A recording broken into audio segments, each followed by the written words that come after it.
जंगल में अभी बारिश हो रही है। चिड़िया के तीनों बच्चे बहुत डरे हुए हैं। उनकी माँ खाने की तलाश में घर से बाहर गई है। बच्चों ने पहली बार बारिश देखी है। उन्हें पता नहीं कि बारिश के समय पर क्या करना चाहिए।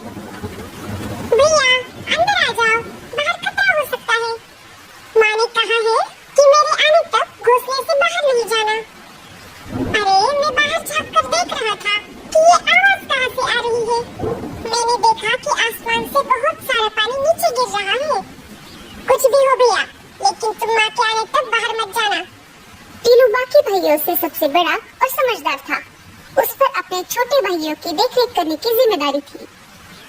अपनी माँ का इंतजार करने के सिवाय बच्चे कुछ और कर भी नहीं सकते थे। इधर लाडो चिड़िया बारिश से बचने के लिए पेड़ की डाली पर रुकी हुई थी। उसे भी अपने बच्चों की चिंता हो रही थी। मेरे बच्चे ठीक तो होंगे ना? बारिश शुरू होकर भी बहुत समय हो गया है। मुझे जल्द से जल्द अपने बच्चों के पास जाना होगा। वो बहुत डरे हुए होंगे। इधर बारिश रुकने का नाम नहीं ले रही थी। कालू कौवा तेज बारिश में अपने घोंसले की तरफ जा रहा था। तभी उसे लाडो चिड़िया एक पेड़ पर बैठी हुई दिखाई देती है। वो उसके पास चला जाता है। अरे लाडो, तुम यहाँ? तुम अभी तक घर नहीं गई? इसका मतलब तुम्हारे बच्चे घर पर अकेले होंगे। हाँ कालू भैया, मुझे मेरे बच्चों की बहुत चिंता हो रही है। लाडो, मैं तुम्हें डराना नहीं चाहता, पर तुम्हें बताना ये बहुत जरूरी है। सुना है एक खतरनाक चीलों का झुंड हमारे जंगल में घुस आया है। हाँ कालू भैया, मुझे ये बात पता है। जब मैं कल बुलबुल चिड़िया के घर गई थी, तब मैंने देखा कि एक चील बुलबुल चिड़िया के बच्चों को खा रहा था। बुलबुल घर पर नहीं थी, फिर भी एक बच्चा जीवित था। मैंने उसे बचाने की ठान ली। तब मैं उस चील के पास चली गई। अरे ओ चील, छोड़ दे उस बच्चे को, नहीं तो तेरा बहुत बुरा हाल होगा। चील को गुस्सा आ गया और वो मुझसे कहने लगा, अरे ओ चिड़िया, तुम्हारा दिमाग तो ठीक है ना? भाग यहाँ से। अगर मेरा पेट भरा हुआ नहीं होता तो मैं तुम दोनों को भी खा जाता। पर देख लेना, आगे चलकर तुम मुझे कहीं पर दिखाई दोगी तो मैं तुम्हें नहीं छोड़ूंगा। मैं तुम्हें उसी समय खा जाऊंगा और डकार तक नहीं लूंगा। ऐसा कहकर चील वहाँ से उड़ गया कालू भैया। तभी वहाँ पर बुलबुल चिड़िया आ गई। उसने देखा तो वो बहुत दुखी हो गई, क्योंकि चील उसके दो बच्चों को खा चुका था। अरे ये क्या हो गया? मेरा तो सब कुछ लूट गया। ये सब किसने किया? मैं उसे नहीं छोड़ूंगी।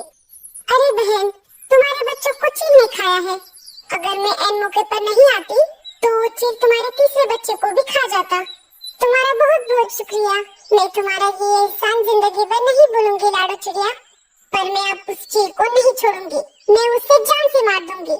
वो मेरे आखिरी बच्चे को कभी भी खाने आ सकता है। अरे बहन, जल्दबाजी में गलत कदम मत उठाना।